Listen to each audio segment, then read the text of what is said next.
दोस्तों, आज आप लोगों के लिए एक ऐसा वीडियो लेकर आए हैं जिसको सुनने के बाद और देखने के बाद यकीनन हर एक मुसलमान का चेहरा गुलाब की तरह खिल जाएगा।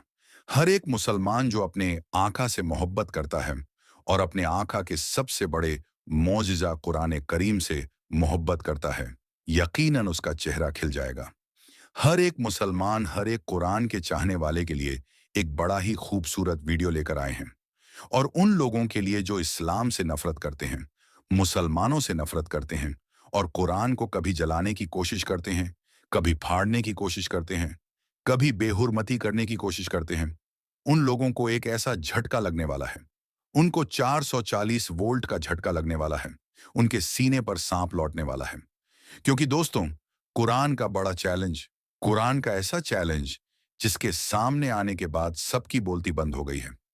बड़े से बड़े, छोटे से छोटे और हर उस जाहिल की बोलती बंद हो गई है जो कुरान पर उंगली उठाता आया है। हर उस इंसान की बोलती बंद हो गई है जो कुरान की पाकीज़गी को चैलेंज करने की गलती किया है।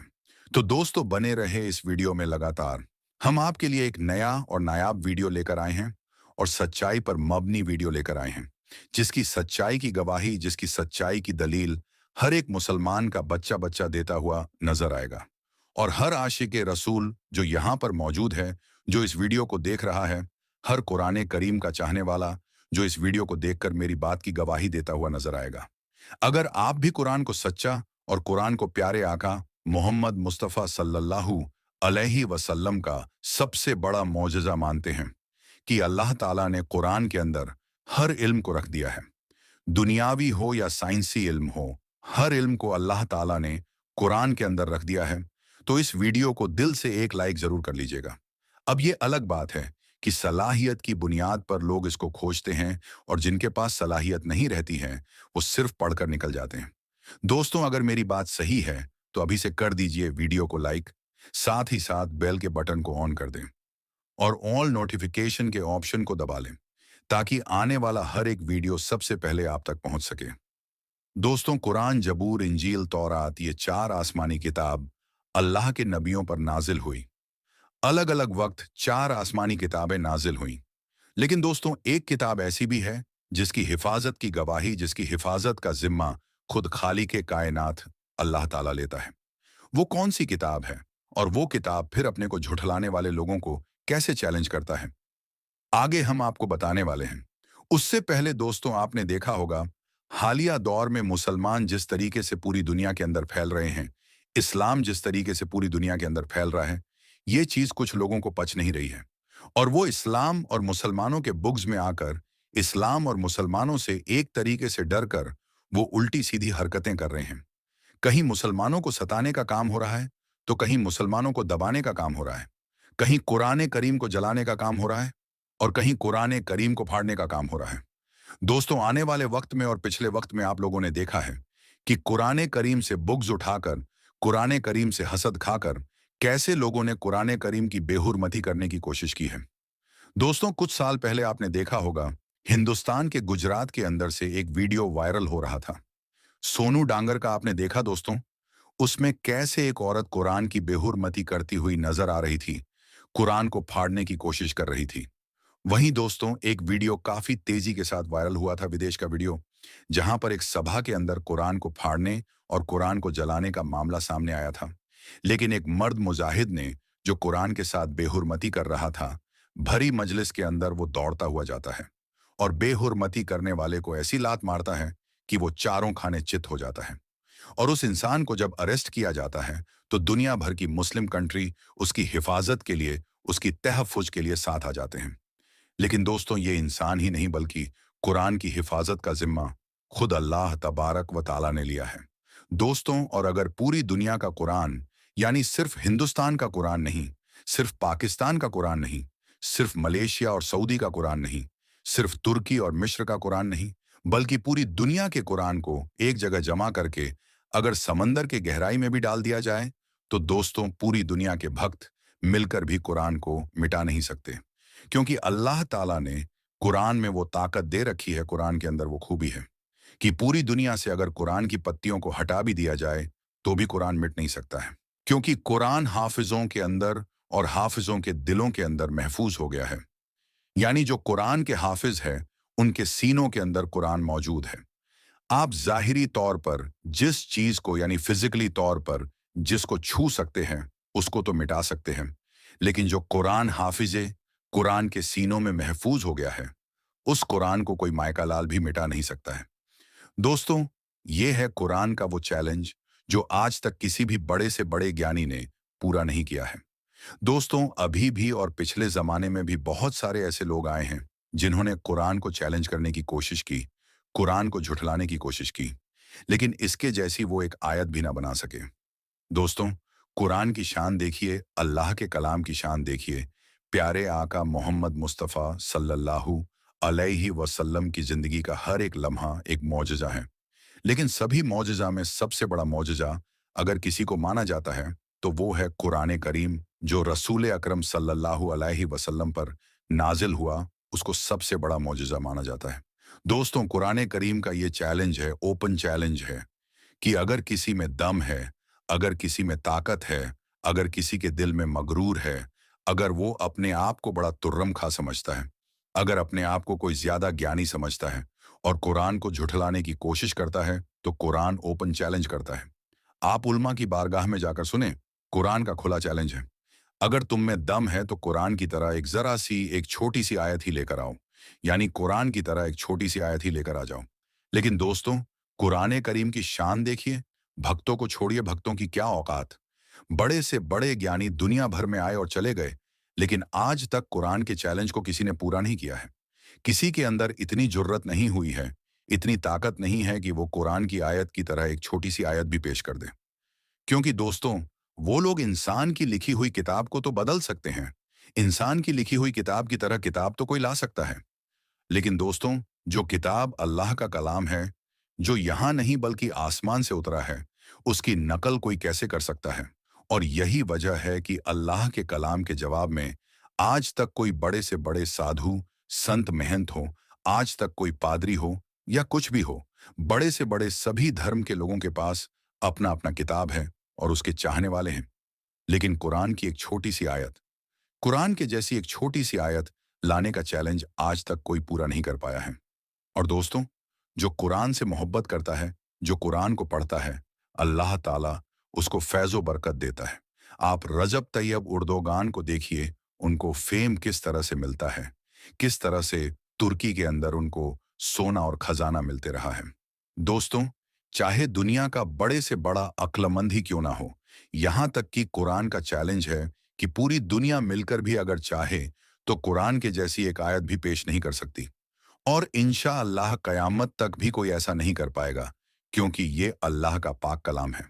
दोस्तों, अगर आपको भी कुरान से मोहब्बत है और आप भी उम्मत मोहम्मदी होने पर फक्र महसूस करते हैं, तो इस वीडियो को दिल से एक लाइक जरूर करें और इस वीडियो को अपने करीबी दोस्तों में जरूर शेयर करें। दोस्तों, अब हम आपको कुरान मजीद का एक ऐसा करिश्मा बताने वाले हैं जिसको सुनकर आपका दिल भी खुश हो जाएगा। इसलिए आप इस वीडियो को आखिर तक जरूर देखते रहिएगा। दोस्तों, ये वाकया पंजाब के एक छोटे से गांव का बताया जा रहा है। यहाँ पर एक हिंदू और मुस्लिम का घर पास पास में था। हिंदू के घर में एक 5 साल की बच्ची थी। वो पास में ही अपनी सहेली के घर में जाया करती थी। जिस तरह आम घरों के बच्चे अपने आसपास खेलने जाया करते हैं, वैसे ही ये बच्ची भी अपने पास के घर में खेलने जाया करती थी। ये बच्ची जिस बच्चे के साथ खेलने जाया करती थी, वो मुसलमान थी और उसकी माँ अपने घर में बच्चों को कुरान मजीद सिखाया करती थी। इसलिए जब भी उसकी वालिदा बच्चों को कुरान पाक सिखाने के लिए बुलाती, तो वो हिंदू लड़की उसके साथ यानी पास में बैठ जाया करती थी। दोस्तों, धीरे धीरे उसका भी मन पढ़ने में लग गया।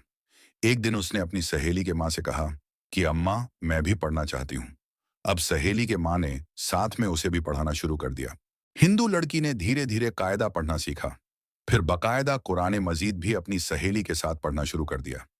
उस बच्ची ने अपने माँ बाप को इसके बारे में कुछ भी नहीं बताया, यानी कि इस बात से उसके घर वाले अनजान थे। जब मुस्लिम लड़की ने कुरान पाक मुकम्मल पढ़ना सीखा, तब तक ये हिंदू लड़की भी पूरा कुरान मजीद पढ़ना सीख गई थी। दोस्तों, उसके बाद एक ऐसा वक्त आया कि वो बच्ची जवान हो गई। माँ ने उसकी शादी एक कट्टर हिंदू नौजवान के साथ तय कर दी। वो इतना ज्यादा कट्टर था कि मुसलमानों को देखना तो दूर की बात थी, मुसलमानों से बात करना भी पसंद नहीं करता था। अब उस लड़की की शादी होने लगी। एक दिन वो लड़की अपनी मुस्लिम सहेली की वालिदा के पास गई और उसको कहने लगी कि मैंने आपसे पूरा कुरान पाक पढ़ना सीख लिया है और मैंने दिल ही दिल में कलमा भी पढ़ लिया है, मगर मैं इसके बारे में अपने घर वालों को कुछ भी नहीं बता सकती। अगर मैंने उसको बता दिया तो वो लोग मेरा कत्ल कर देंगे। अब मेरी शादी भी एक ऐसे इंसान के साथ होने वाली है जो मुसलमानों को देखना भी नहीं चाहता। अब आप ही बताइए कि मैं क्या करूं। ये सुनकर उसकी सहेली की वालिदा ने कहा कि बेटा, अगर तुझको कुरान पाक से सच्ची मोहब्बत है तो अल्लाह तबारक व ताला पर भरोसा रखो। अल्लाह रब्बुल इज्जत तुम्हारे ईमान को जाया होने से जरूर बचा लेगा। चुनांचे उस उस्तादनी ने उसकी शादी का तोहफा तैयार किया और उस तोहफे में कुरान मजीद भी रख दिया। जब तोहफा दिया गया तो उसने हिंदू लड़की की मां से कहा कि इसकी पैकिंग हमने बहुत खूबसूरत करवाई है। हमारा दिल चाहता है कि यह तोहफा बच्ची यहां ना खोले बल्कि अपने ससुराल में जाकर खोले। तो माँ बाप ने इस बात को मान लिया। चुनांचे इस तरह वो लड़की रुखसत होकर अपने ससुराल में पहुंच गई और कुरान पाक अपने साथ ले गई। उसने घर में पहुंचकर कुरान पाक खोला। लड़की ने वहां जाकर उसको कहीं सामान में छुपा दिया। अब उसका शौहर जब ऑफिस चला जाता था तो वो घर पर अकेली होती थी और कुरान को निकाल कर रोजाना पढ़ती थी और शौहर के आने से पहले पहले उसे छुपा कर रख देती थी। कई साल उसने इसी तरह से गुजार दिए, यहां तक कि वो हामिला यानी प्रेग्नेंट हो गई। अब वो सोचती है कि मैंने अपने ईमान को छुपाया हुआ है, शौहर घर पर नहीं होता है, तो कुरान पाक पढ़ लेती हूँ। अगर मेरा बच्चा पैदा हुआ तो मेरे बच्चे के ईमान का क्या बनेगा। और वो दुआएं मांगती थी कि या अल्लाह कोई ऐसी तरकीब बना दे कि मैं अपने बच्चे को कलमा पढ़ाऊं और वो भी मुसलमान बन जाए। उसे कोई सूरत नजर नहीं आ रही थी। एक दिन उसके शौहर ने हॉस्पिटल में टेस्ट करवाया तो उसको पता चला कि उसको कैंसर की बीमारी है। शौहर बड़ा हैरान और परेशान घर आया। अपनी बीवी को देखकर रोने लगा तो बीवी ने पूछा, रो क्यों रहे हो। उसने कहा, तू मुझसे इतनी मोहब्बत करने वाली है, इतनी खूबसूरत है, इतनी वफादार है, और अब तेरा और मेरा साथ सिर्फ चंद दिन का है। अब मैं बस मरने ही वाला हूं। डॉक्टर ने बताया है कि मुझे कैंसर है। डॉक्टर ने मुझे लाइलाज करार दे दिया है। कैंसर इतना फैल गया है कि वो कहते हैं कि तू 1 महीना भी जिंदा नहीं रहेगा। उसकी बीवी ने कहा, नहीं आप परेशान ना हो, मेरे पास इसकी एक दवा मौजूद है, वो मैं करती हूँ। मुझे उम्मीद है कि आप सेहतयाब हो जाएंगे। ये सुनकर शौहर ने वादा कर लिया कि अगर मैं सही हो गया तो जो तुम कहोगी मैं वो काम करूंगा, तुम्हारी हर ख्वाहिश पूरी करूंगा। उस लड़की ने कुरान पाक की सूरह फातिहा पढ़कर उस पर दम करना शुरू कर दिया और दम करके पानी पिलाना शुरू कर दिया, क्योंकि उसने अपनी उस्तादनी को देखा था कि वो किसी भी बीमार बच्चे को सूरह फातिहा पढ़कर पानी पिलाती थी तो वो बच्चा बिल्कुल ठीक हो जाता था। तो शौहर ने पूछा कि ये तुम क्या कर रही हो। तो वो कहती है कि मैं तुम्हारा इलाज कर रही हूं। तुम्हारा मेरा वादा है कि अगर तुम सेहतमंद हो जाओगे तो बस मेरी बात मानोगे। तो शौहर ने आगे पूछना मुनासिब नहीं समझा कि तुम क्या करती हो और क्या नहीं करती हो। दोस्तों, अल्लाह की शान देखें कि 1 महीना वो लड़की सूरह फातिहा पढ़कर दम करती रही। फिर 1 महीने के बाद टेस्ट करवाया तो डॉक्टर ने कहा कि तुम्हें तो जिंदगी में कभी कैंसर था ही नहीं। कैंसर का नामो निशान तक आपके जिस्म में मौजूद नहीं है। अल्लाह ने उसको सेहत अता फरमा दी। जब रिपोर्ट्स बिल्कुल क्लियर आ गई तो शौहर ने बीवी से कहा कि मैं अपना वादा पूरा करना चाहता हूं। बताओ तुम क्या चाहती हो, मैं क्या करूं। तो उसने कहा कि आप कलमा पढ़ो और मुसलमान हो जाओ। तो शौहर ने पूछा कि तुम ये क्या बातें कर रही हो। लड़की ने अपनी पूरी कहानी सुनाई कि मैं अपनी सहेली के साथ मुसलमान औरत के घर जाती थी और मैंने वहां कायदा पढ़ा और कुरान पढ़ना सीखा और मैं दिल ही दिल में मुसलमान हो गई थी। और जब आप ऑफिस चले जाते थे तो आपके पीछे मैं कुरान पाक की तिलावत करती थी और मैं दुआ करती थी कि अल्लाह करे कि आप भी मुसलमान बन जाएं और मेरे होने वाली औलाद भी मुसलमान हो जाए। और अब आप मेरी बात माने और अपना वादा पूरा करें। प्यारे दोस्तों, अल्लाह की शान, उस नौजवान ने कलमा पढ़ा और वो भी मुसलमान हो गया।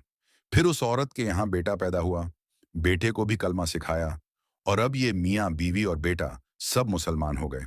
इनको डर ये था कि हम अगर मुसलमान होने का इजहार कर देंगे तो हमारी बिरादरी वाले हमें जिंदा नहीं छोड़ेंगे। शौहर ने कहा कि तुम इसकी फिक्र मत करो, मैं इसका बंदोबस्त करता हूँ। उसने अपनी जॉब के लिए सऊदी अरब में अप्लाई किया और अल्लाह ने उसको एक अच्छी जॉब अता कर दी। चुनांचे शौहर अपनी बीवी और बच्चे को लेकर सऊदी अरब चला गया और बाकी की जिंदगी इसने सऊदी अरब में मुसलमान बनकर गुजारी। ये कुरान मजीद की तिलावत भी करता था और वहां 5 वक्त की नमाज भी अदा करता था। दोस्तों, एक मर्तबा किसी गांव में एक मुसलमान का इंतकाल हो गया और उसके घर वाले या रिश्तेदार का पता नहीं था। और जब किसी मुसलमान का इंतकाल हो जाए और हालात ऐसे बन जाए कि उसके घर में कोई भी मौजूद ना हो, उसके रिश्तेदारों के बारे में पता ना हो, तो ऐसे में गांव वाले और आसपास के लोग ये जिम्मेदारी संभाल लेते हैं कि इस दुनिया को छोड़कर जाने वाले को हम गुस्ल देंगे और उसको दफनाने का भी इंतजाम किया जाएगा। इसी तरह जब एक मुसलमान शख्स का इंतकाल हुआ तो उसके घर में कोई भी ऐसा मौजूद नहीं था जो उसको दफनाने का इंतजाम करता। इसलिए गांव वालों ने यह जिम्मेदारी संभाल लिया कि इस मुसलमान को गुस्ल दिया जाएगा। गुस्ल के बाद जिस तरह जनाजे की तैयारी की जाती है, उसी तरह इस मुसलमान भाई के जनाजे की भी तैयारी की जाने लगी। और फिर नमाज जनाजा का ऐलान हुआ और आखिरकार मोहल्ले वाले और तमाम गांव वाले मैयत लेकर कब्रिस्तान पहुंच गए। कब्रिस्तान पहुंचकर उस शख्स की नमाजे जनाजा अदा की गई और कब्र खोदने का काम शुरू हो गया। दोस्तों, कब्रिस्तान के हवाले से हम ये जानते हैं कि अक्सर कब्रें बहुत ज्यादा पुरानी हो जाती हैं, यहां तक कि उनका निशान तक मिट जाता है। उस मुसलमान की कब्र भी ऐसी पुरानी कब्र के बराबर में खोदी जा रही थी। और दोस्तों, जब उसकी कब्र खोदी जा रही थी तो बराबर वाली कब्र कमजोर होने की वजह से जमीन में बैठ जाती है, जिसकी वजह से कब्र के मुर्दे के पांव नजर आने लगते हैं। जो उस नई कब्र को खोद रहे थे, उन्होंने जब उस पुरानी कब्र में देखा तो वो खुश हो गए और मुस्कुराने लगे। दोस्तों, उन्होंने देखा कि उस कब्र के अंदर गुलाब के फूल खिले हुए थे। ये देखकर लोग हैरान रह गए कि आज से पहले कई कब्रें देखी हैं जिनके ऊपर तो कई फूल और दरख्त नजर आते हैं, और दरख्तों के साए में भी हमने बहुत सी कब्रें देखी हैं, लेकिन कब्र के अंदर कभी फूल लगे हुए नहीं देखा। इस मंजर को देखने के बाद लोग ये फैसला करते हैं कि ये आधी कब्र तो खुल चुकी है, क्यों ना उसकी अच्छी तरह से फिर से तामीर कर दी जाए। दोस्तों, जब उन लोगों ने अच्छी तरह से गौर किया और करीब से देखा तो उन्हें पता चला कि इस कब्र में महसूस करने वाली बहुत अच्छी खुशबू आ रही थी। खुशबू इतनी अच्छी थी कि उसको सूंघकर हर कोई मदहोश हो रहा था। गांव वाले देखते हैं कि कब्र तो बहुत पुरानी है, लेकिन उसके बावजूद उस मुर्दे का जिस्म बिल्कुल सही सलामत है और उसके कफन की चादर जर्रा बराबर मैली नहीं हुई है। और दोस्तों, ये मंजर देखकर सब लोग हैरान रह जाते हैं और सबके दिल में ये ख्वाहिश पैदा होने लगती है कि हम इस शख्स के बारे में जानकारी हासिल करेंगे। आखिर ये कौन आदमी है और जिंदगी में उसने कौन से ऐसे अमाल किए हैं जिनका सिला उसको आज मरने के बाद इतनी पुरानी कब्र, यानी इतने अरसे बाद कब्र में मिल रहा है। और ये ऐसा कौन सा अमल करता था और ऐसा कौन सा काम करता था जिसकी वजह से उसकी कब्र से इतनी अच्छी खुशबू निकल कर आ रही है। चुनांचे सभी ने यह फैसला किया कि उस शख्स की तलाश जरूर की जाएगी। दोस्तों, उसकी कब्र को मिट्टी डालकर फिर से बंद कर दिया जाता है। जो जनाजा तमाम लोग अपने साथ लाए थे, उसको दफन भी कर दिया जाता है। फिर उसके बाद लोग आसपास के तमाम गांव में फैल जाते हैं और उस कब्र के मुर्दे के घर वालों की तलाश शुरू कर देते हैं। आखिरकार कई रोज सख्त मेहनत के बाद और बुजुर्गों के मशवरे के बाद उन्हें यह पता चल जाता है कि आखिर ये शख्स कौन था। फिर कुछ लोग इकट्ठा होकर उसके घर पहुंच जाते हैं जहां वो शख्स कभी रहा करता था। बज़ाहिर घर दिखने में बहुत ज्यादा पुराना लग रहा था और घर को देखकर यह नहीं लगता था कि यहां कोई रहता होगा। लोग उसके घर का दरवाजा खटखटाते हैं। अंदर से बहुत कमजोरी सी आवाज आती है, दरवाजा खुला है, आ जाओ। गांव वाले मिलकर घर में दाखिल होते हैं। दोस्तों, जब वो घर में जाते हैं तो देखते हैं कि उस घर में बहुत कमजोर औरत मुकीम है, जिसकी उम्र बहुत ज्यादा हो चुकी है और उसका जिस्म इंतहाई कमजोर हो चुका है। चुनांचे ये लोग उसके पास पहुंच जाते हैं और उससे सवाल करते हैं कि कब्रिस्तान में उस जगह एक कब्र है, बताया गया है कि उस कब्र का ताल्लुक आपके घर से है, तो आप हमें बताइए कि वो कब्र किसकी है। और हमें यह भी बताइए कि हमने कब्र में एक बहुत अजीब मंजर देखा है कि उस कब्र के अंदर से खुशबू आ रही थी और गुलाब के फूल कब्र के अंदर खिले हुए थे, और यहां तक कि कब्र के मुर्दे का जिस्म बिल्कुल सही सलामत था और उसका कफन तक मैला नहीं हुआ था। आखिर वो शख्स कौन था? ये सुनकर वो बूढ़ी औरत एक लम्हे को तो खामोश रहती है और फिर कहती है कि जिस कब्र का तुम जिक्र कर रहे हो वो मेरे शौहर की कब्र है। जवानी में ही उसका इंतकाल हो गया था और वो मुझे छोड़कर चला गया था। लोग सवाल करते हैं कि आखिर आपके शौहर ऐसा कौन सा अमल करते थे कि आज भी उनका जिस्म बिल्कुल सही सलामत है और कब्र में से खुशबू आ रही है, तो वो औरत कहती है, मुझे कुछ तो ज्यादा याद नहीं है, क्योंकि मेरी याददाश्त बहुत ज्यादा कमजोर हो चुकी है। लेकिन हाँ, एक ऐसा अमल जरूर था जो मुझे आज भी याद है, और मेरा शौहर रोजाना ये अमल दोहराया करता था। और वो अमल ये था कि वो जब रोज सुबह फज्र की नमाज अदा करने मस्जिद में जाते थे, तो वो देखते थे कि लोग नमाज के बाद कुरान पाक की तिलावत करने के लिए मस्जिद में बैठ जाते हैं और वहां बैठकर कुरान पाक पढ़ते रहते हैं। लेकिन मेरे शौहर को कुरान पाक पढ़ना नहीं आता था, और वो इस बात पर बहुत ज्यादा गमगीन होते थे। रोने की हालत में घर आते थे और आकर कहते थे कि मैं कितना बदनसीब हूं कि मुझे कुरान पाक पढ़ना नहीं आता है, और ताक में रखी कुरान पाक को लेकर चूम कर अपने सीने पर लगाते थे, और उनकी आंखों से आंसू जारी रहते थे। और कुरान पाक को खोलकर जो भी आयतें उनके सामने आती थीं, उन पर वो अपना हाथ फेरते और कहते थे कि या अल्लाह, तूने इस किताब में जो कहा है वो हक है, और तू सबसे बड़ा सच्चा है, तेरी किताब सच्ची है। और वो काफी देर तक मुख्तलिफ आयात पर हाथ फेर कर ये अल्फाज दोहराते रहते थे, और उनके आंसू लगातार बहते रहते थे। उसके बाद वो कुरान चूम कर उसे सीने से लगा लेते थे और उसको अपने जगह पर रख देते थे। और ये काम मेरा शौहर रोजाना किया करता था। मुझे लगता है कि ये वही अमल है जिसकी वजह से उनकी कब्र से ये खुशबू महक रही है। दोस्तों, कुरान पाक से मोहब्बत की एक छोटी सी मिसाल आपके सामने पेश की गई है। आजकल कितने ही ऐसे लोग हैं जिनको कुरान पाक पढ़ने भी आता है, फिर भी वो कुरान पाक नहीं पढ़ते हैं। बल्कि कुछ लोग तो ऐसे हैं जो कुरान पाक पढ़ने के बाद उसको भूल चुके हैं। अल्लाह पाक से दुआ करते हैं कि अल्लाह तबारक व ताला हमें और आपको कुरान पाक पढ़ने और उस पर अमल करने की तौफीक अता फरमाए। आमीन सुम्मा आमीन। दोस्तों, उम्मीद करते हैं कि आपको ये वीडियो पसंद आई होगी। वीडियो पसंद आई हो तो दिल से लाइक करें। अपने दोस्तों के साथ इस वीडियो को ज्यादा से ज्यादा शेयर करें, क्योंकि दोस्तों, हदीस पाक में वाजह तौर पर यह बताई गई है कि दीन इस्लाम की बातों को दूसरों तक पहुंचाना सदकाए जारियां हैं, और आपके इस नेक काम से बहुत सारे लोगों को अच्छी बातें मालूम हो जाएंगी। इसलिए दोस्तों, इस वीडियो को शेयर करके इस नेक काम में हिस्सा जरूर लें। और दोस्तों, वीडियो को खत्म करने से पहले आपसे एक छोटी सी गुजारिश है कि इस वीडियो को एक लाइक करके हमारे चैनल को सब्सक्राइब जरूर कर लीजिएगा, क्योंकि दोस्तों, हम आपके लिए बहुत ही प्यारी प्यारी वीडियो लाते रहते हैं। दोस्तों, आज की इस वीडियो में बस इतना ही। हम मिलेंगे आपको अगली वीडियो में। तब तक के लिए अल्लाह हाफिज।